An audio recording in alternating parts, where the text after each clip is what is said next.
Ontem eu tinha falado com o Roxo, né, que eu tinha conversado com a irmã Senhorinha, e hoje ela fez uma visita para nós, né, da casa, né, Baruch Hashem.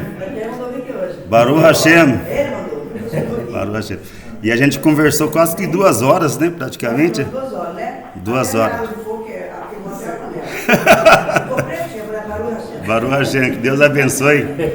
É isso, né? Então a gente começa a conversar as palavras do Eterno, a gente esquece até das coisas para fazer, né? E nada melhor que a gente sentir a presença de Deus na nossa vida, né? Agradecer a todos que estão aqui na presença de Hashem. E isso é importante. Isso mostra que Deus ouve as nossas orações. Também a minha sogra está aqui hoje, né? Baruch Hashem, tem passado por situações de saúde, mas o Eterno sempre tem abençoado, o Eterno sempre tem nos sustentado nas suas mãos, né? Baruch Hashem por isso.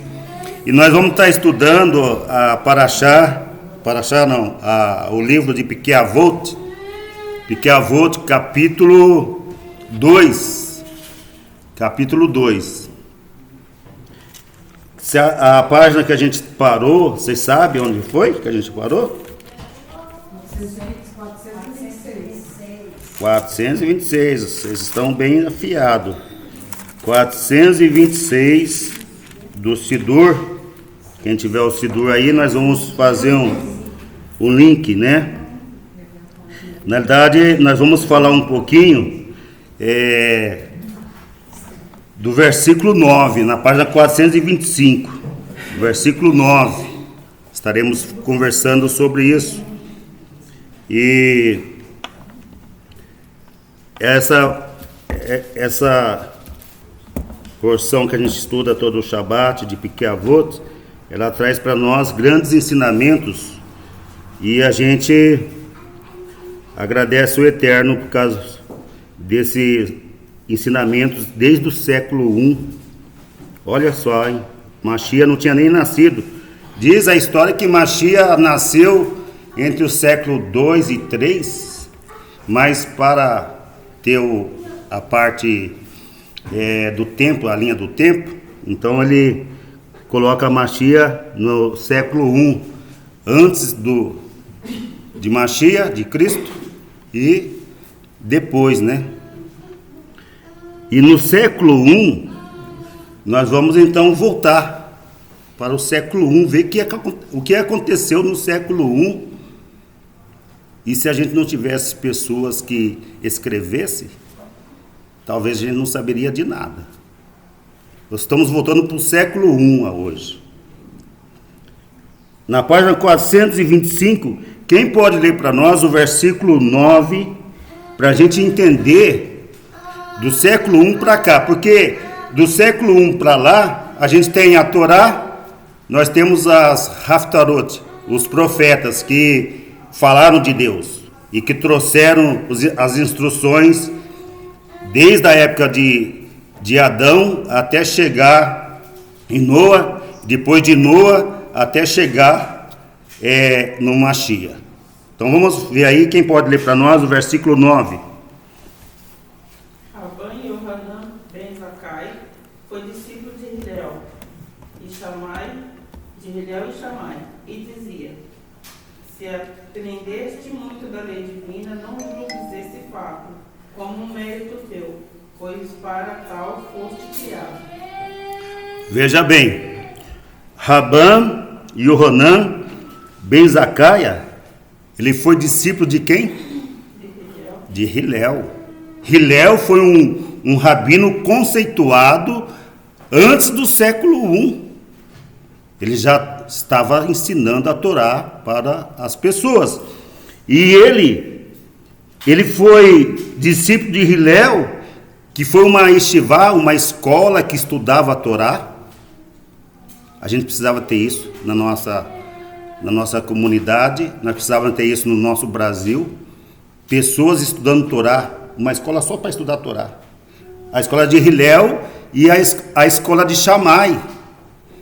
Eram os dois principais líderes das escolas. E Rabban Yohanan, ele ele foi discípulo de Hilel e foi discípulo de Shammai. E ele, na sua palavra, ele falou: se aprendeste muito da lei divina, não julgues esse fato como um mérito teu. Então, você aprender da lei divina não é um mérito teu, pois para tal foste criado. É um mérito de quem? Do Eterno. Quando nós estudamos a Torá do Eterno, é mérito para o Eterno. E por isso você é abençoado, por isso você é realmente próspero, porque você está dentro da vontade de Hashem. E isto fala Zacai, que nós fomos criados para isto. Tudo foi criado para o louvor e para o engrandecimento do nosso Deus. Você foi criado para adorar a Deus. Você foi criado para louvar a Deus. Você foi criado para orar ao eterno nosso Deus. Nós fomos criados para adoração. Tudo foi criado para o louvor de Hashem. E o discípulo de Hilel já está dizendo isso. Não é nosso mérito, pois para isso nós fomos criados. Lê para nós o versículo 10. Versículo 10, quem pode ler para nós? Da página 425.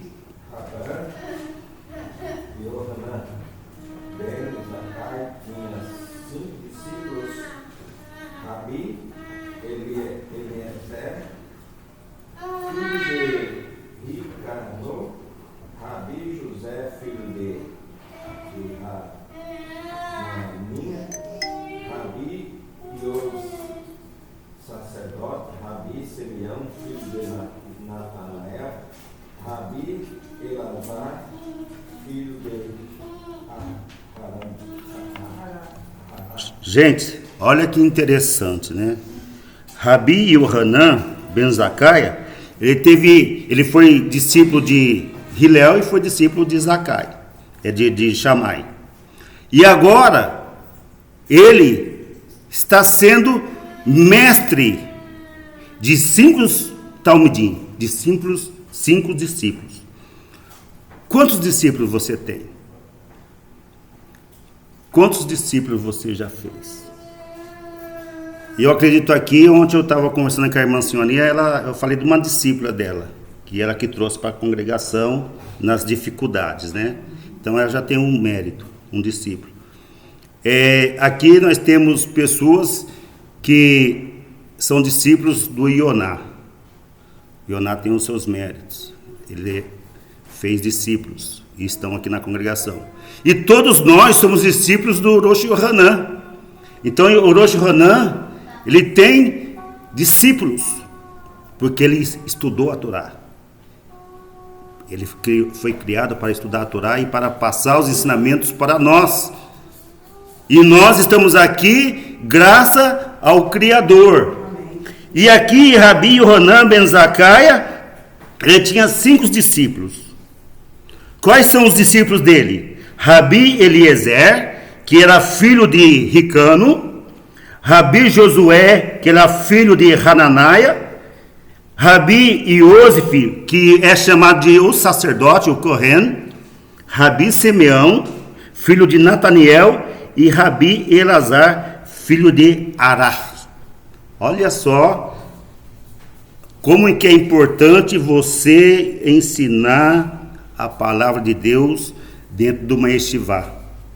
Você começa a praticar a Torá quando você estuda e quando você ensina. Quando você passa para as pessoas aquilo que Deus te deu.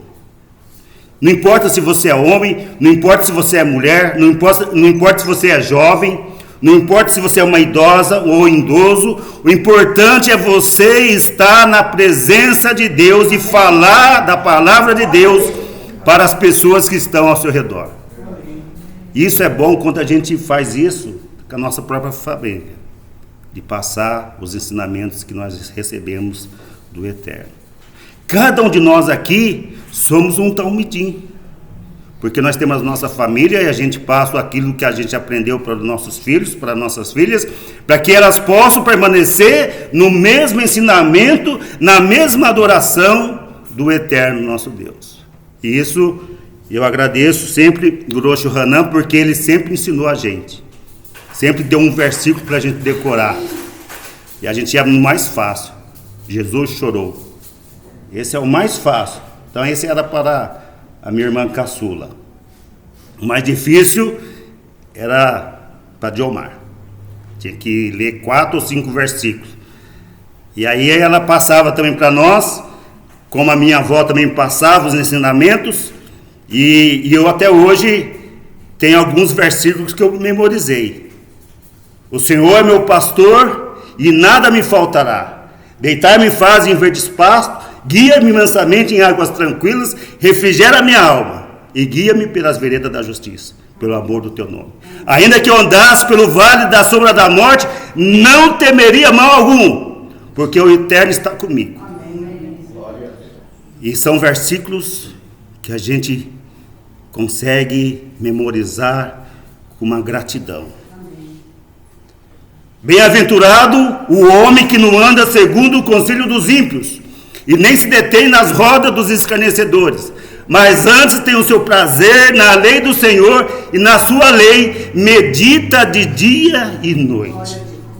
Olha só como que a gente aprende a palavra de Hashem, ouvindo, memorizando e passando os ensinamentos. E aqui, Rabi Yohanan ben Zakkaia, que tinha esses 5 discípulos, ele foi um líder muito importante dentro do judaísmo, foi um sábio judeu do século I, e ele foi conhecido pela sua atuação, e ele foi atuado ativamente, fez uma atuação ativa, e foi na destruição do primeiro templo de Jerusalém. Foi durante a destruição do templo de Jerusalém que ele viveu. Então ele sabia mais ou menos o que estava acontecendo naquela época e como que ele deveria proceder com os seus talmidins, com os seus discípulos. E nós temos aqui a biografia de cada um dos seus discípulos, porque foi relatado, porque foi escrito. Se ninguém escrevesse, você não teria a Torá. Se ninguém escrevesse, você não teria os Haftarotes, os profetas, e nem a Brit Hadashah, o Novo Testamento. Você não teria, porque teve alguém que escreveu, teve alguém que se dedicou, e nós somos gratos por isso. E Rabi Gamaliel 2, que nós falamos do 1, o 2, foi um líder judeu do século I também. Ele foi conhecido por sua posição como presidente do Sinédrio. Ele era presidente do Beit Din. Ele era presidente maior do Conselho de Anciãos. E ele teve a sua atuação durante a revolta judaica contra Roma, dentro do século I até o século X, aproximadamente. Porque o primeiro templo foi destruído pelos babilônicos, e o segundo templo foi destruído na época de Yeshua, no século, depois de Yeshua, né, no ano 70, depois de Yeshua. E nesse período, ele então foi um mestre, um rabi. E Rabi Eliezer ben Ricano foi também um renomado sábio judeu, conhecido pelas suas contribuições para a lei e para a Torá e para a tradição judaica. Rabi Yohanan ben Nuri foi outro sábio judeu conhecido pelas suas interpretações dentro da Torá, pelas leis judaicas. Então aqui, no versículo 10, nós temos aí 5 importantes talmidim de Zakkaia. E no versículo 11, o mesmo caracterizava-se pela seguinte forma: Rabi Eliezer filho de Ricano, é uma cisterna cimentada que não perde uma gota de água. Quem pode fazer essa interpretação? O que quer dizer uma cisterna cimentada? O que seria isso? Uma cisterna cimentada que não perde uma gota d'água. Por que ele é comparado a isto? Quem pode dizer para nós? Oi? O que seria a cisterna? Cisterna é um poço, né? Sim, reservatório. Mas por que ele é comparado a uma cisterna cimentada ou impermeável, que não deixa sair nem um pingo de água? Ele é muito forte, ele é muito Uma rocha forte. uma fortaleza. Agora é imbatível, né? Hã? Ele é imbatível. É uma coisa que Nós podemos dizer o seguinte: não vai vazar nada, né? uma cisterna cimentada e impermeável, ela não deixa vazar nada, nem partículas nenhuma de água para o outro lado. Eu estava conversando esse dia com... Vedação, né? Isso, eu estava conversando com o Chamadeu, lá de Conchal, e ele falou assim: ô Zaquém, por que quando um morto morre, desculpa, quando uma pessoa morre e o morto está lá dentro do local, por que a água que está dentro de um filtro de barro, ela tem que ser eliminada? Nossa, que pergunta! Que pergunta é essa? E a Torá fala, né, que quando você está num local que morre uma pessoa, aquele local fica contaminado. E a gente não tem esse hábito de eliminar a água, eliminar as coisas que estão ao redor do ambiente. Por isso que o morto é levado para um local reservado. Não é isso? Mas então, aí eu falei, porque na Torá está dizendo isso, né? Ele falou os versículos. Eu falei, nossa, que pergunta difícil. Aí eu fui pesquisar a parte científica disso, né? A parte científica. Você acredita que existe poros no filtro? No barro do filtro? E você já percebeu que quando você olha assim, você passa a mão, está bem úmido. A água transborda de dentro para fora. Ela passa pelos poros. Ela transpira. Exatamente. E são micros poros que a gente nem percebe, que nem parece que está vazando água, mas a água está passando, as moléculas da água estão passando por dentro ali do filtro, de dentro para fora. E aí você passa a mão, está todo molhado.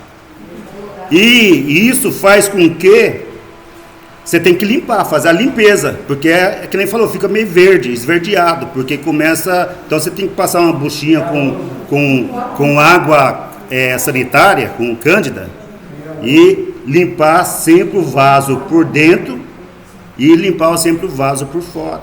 Porque... Eu deixei o meu sem limpar e falaram para mim que não pode limpar. Porque aqueles poros do lado de fora do pote é o que sustenta a água circula.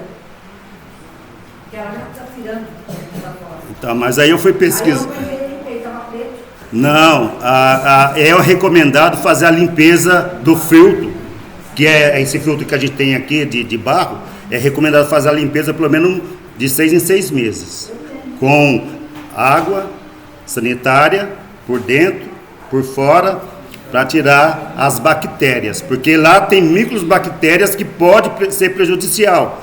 E eu fui pesquisar isso, e quando você está num ambiente que tem água e tem um morto no ambiente, e geralmente hoje não, porque hoje antes de 24 horas você já tem que enterrar, mas tinha na época velório dentro das nossas casas. Eu lembro que meu avô morreu e ele foi velado em casa, na casa dele, e ele ficou quase que, não lembro agora, mas eu sei que ficou bastante tempo para ser velado. E as bactérias começam a também contaminar o ambiente.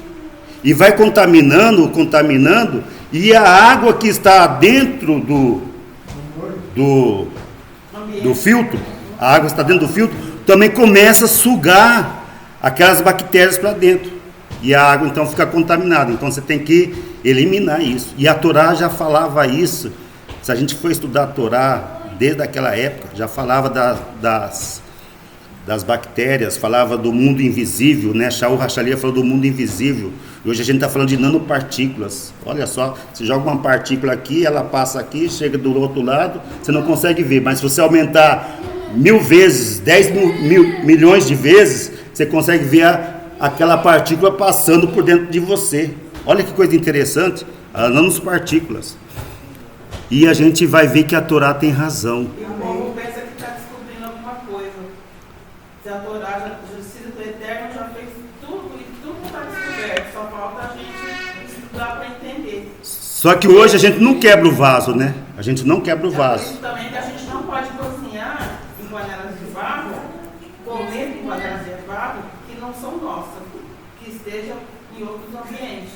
Por exemplo, na casa de um goi, cozinhou na panela de barro, aquela panela é contaminada, porque mesmo lavando ela... E a Torá pede para quebrar. Hoje a gente, mesmo passando, a gente passa a água sanitária, desinfeta e tal, mas a Torá pede para quebrar.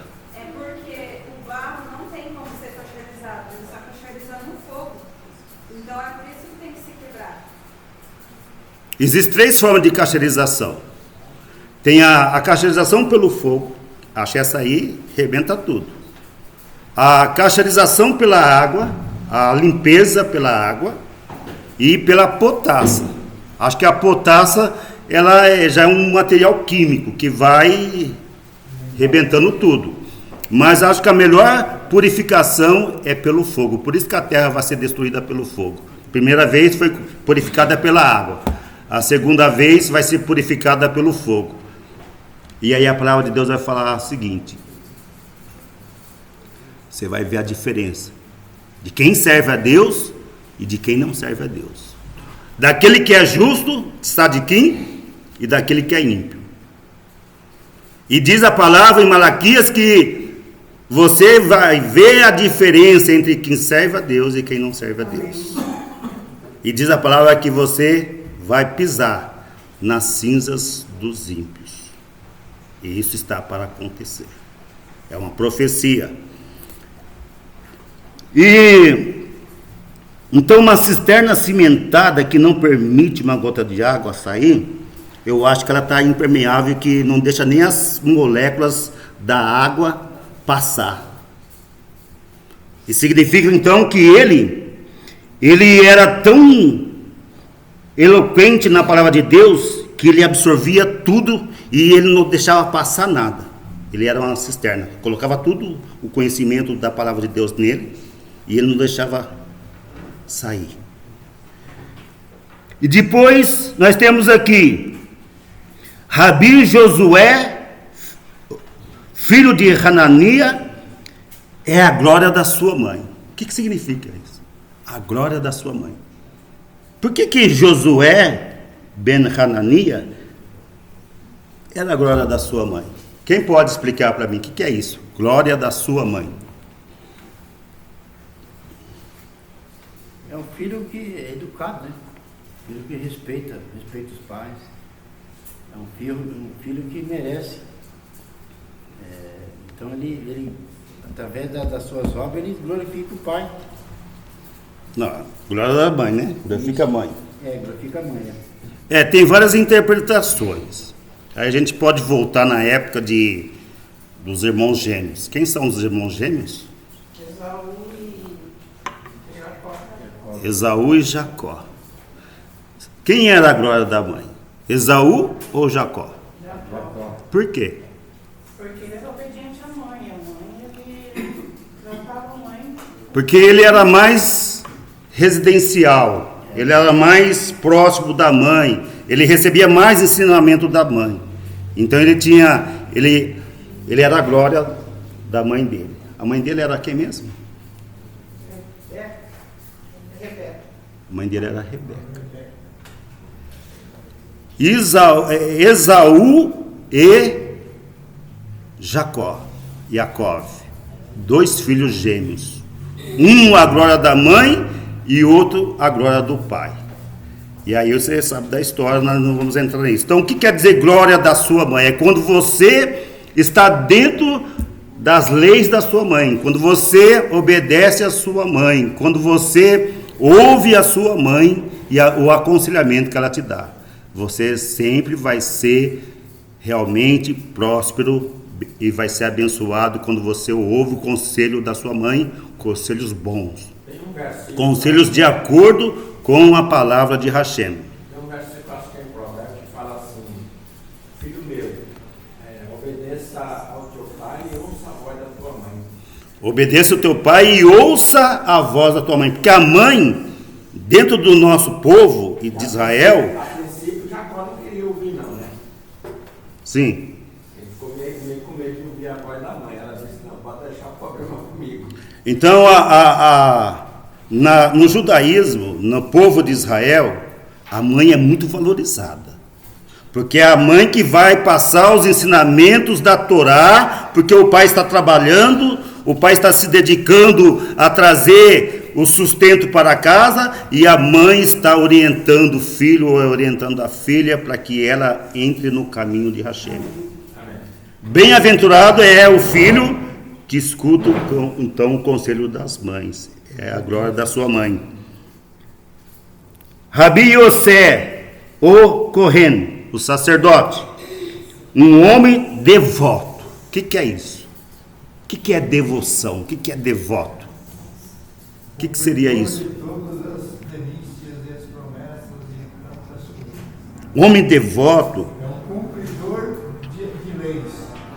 Exatamente, um homem devoto é um homem que é piedoso, é cumpridor dos mandamentos do Eterno, é dedicado, ele tem a sua fé no Eterno, ele tem a sua crença não é no homem, mas em Deus, através do Mashiach.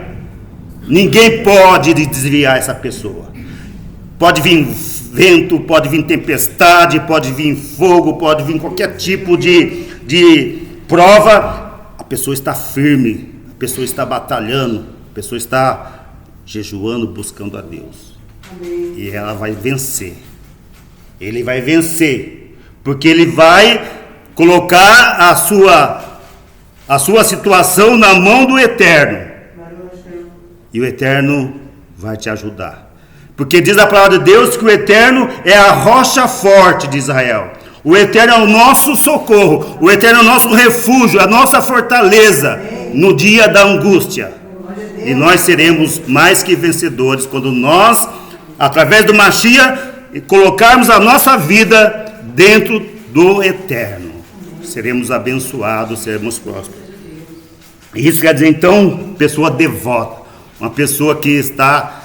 Não é qualquer ondinha que vai fazer você sair. Você tem as suas raízes na palavra de Deus. Você tem a sua raiz no Eterno. Depois nós temos aqui Rabi Simeão ben Nataniel. Teme o pecado. O que é isso? Tem medo. O que é temer o pecado? Hã? O que seria isso? Temer o pecado. Não pecar. Quando você tem um pecado, você tem temor. Você tem um profundo temor no Eterno. Você tem receio, você tem aversão de fazer coisas erradas, coisas que vão contra a palavra de Deus. Você está enraizado na Torá, você está enraizado no Mashiach, e você não vai deixar que o pecado te destrua. Porque o pecado é a transgressão da Torá, é a transgressão da lei de Deus. Quando nós amamos a Deus, nós fazemos igual Yeshua fez. Pai, eu não faço a minha vontade, mas a vontade do meu Pai que estás no céu. Então nós temos que fazer a vontade de Deus. E a vontade de Deus é que ninguém se perca, mas que todos possam conhecer a salvação, possa ter a salvação. E nós precisamos estar devoto naquilo que nós aprendemos, de uma forma de não deixar que nada saia e que seja contaminado. Nós vamos ver aqui um versículo, Provérbios capítulo 8 e versículo 13. Diz assim: o temor do Senhor é odiar o mal, o temor do Senhor é odiar o orgulho e a arrogância, o mau comportamento e a perversão, o pecado. Então, o temor do Senhor, quando nós tememos o pecado, nós temos temor a Deus. O temor do Senhor é o princípio da sabedoria. Todos os que cumprem os seus preceitos revelam bom senso. Salmo Terrilim 111 e versículo 10. Temor, gente. Pessoa devota, ele teme o pecado, ele teme a Deus e ele é uma cisterna. Não deixa nada contaminar ele. Impermeável. Rabi Elazar, filho de Ará, é um manancial abundante. Quem pode me explicar o que é o manancial? Eu já falei num vídeo torrencial, né? Mas o que é manancial abundante? Quem pode dizer, explicar para nós o que é manancial abundante? Por exemplo, é um rio muito cheio, abundante em água e outras coisas mais. Vamos ver Salmo capítulo 36, Terrilim 36, verso 9. Lê para mim aí quem encontrar. Salmo 36 e versículo 9. O que seria o manancial? O que seria abundante? Então nós vamos ver primeiro o que é manancial, depois nós vamos ver o que é abundante. Quem pode ler para nós? Terrilim 36, versículo 9. Vamos ganhar tempo aqui, então vamos ler. Tu és o manancial da vida. Na tua luz vemos a luz. Quem é o manancial? É Hashem. Ele é o manancial da vida. É Ele que dá a vida para nós. É Ele que nos sustenta. E Ele é a luz. E quando nós estamos na luz de Hashem, através de Mashiach, nós somos um manancial. Se você está na luz do Mashiach, você é o manancial abundante. Eu vim para que tenha vida e tenha com abundância. Agora Mashiach também, ele é abundante. Você tem sede? Vinde a mim. Todos os que estáis cansados e oprimidos, e eu vos aliviarei. Yeshua é o manancial abundante também, porque ele recebeu do Pai. Ele é a glória do Eterno, do Deus vivo. E é Ele, foi criado o mundo por Ele, para a glória de Hashem. Então nós temos alguns versículos no Talmud que vai dizer o seguinte, que tudo foi criado para o seu louvor, para a adoração.